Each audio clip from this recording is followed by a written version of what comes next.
candidate ownership can be like a point of contention, can be a big challenge. Like, Right. one, can you tell our listeners more about like how that could be an issue, especially in contingency recruiting? Sure. And how like we kind of solve that? Okay.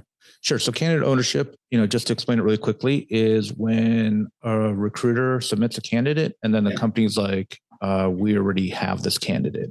So they don't want to give the recruiter the credit for it. And the recruiter's like, well, hold on, I want credit for it. One of the things that I used to run into a lot was I would hear from, talent acquisition or HR, like, oh, we have them in our system. They're in our database already. Or we're connected with them on LinkedIn, or we reached out to them on LinkedIn already. Sure. I'm like, you know what? I'm like, you got to give us credit for bringing them to the table, right? Yeah, like we have a big database. We reach out to people on LinkedIn all the time. Like that doesn't mean anything, until they're in process.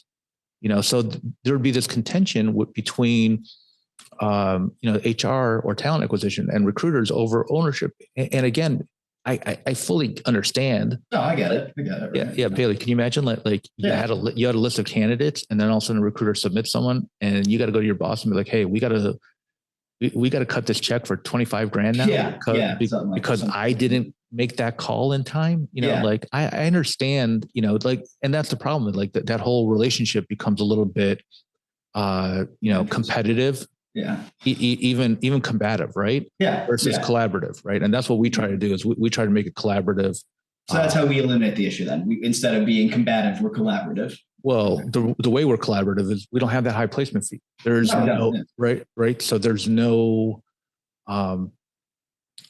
concern. There's no fight over those large checks. We have clients that send us candidates that submit to, apply directly to them. They're like, hey, can you go screen this candidate for us? And, make sure what kind of candidates we like. Make sure they're right. Right.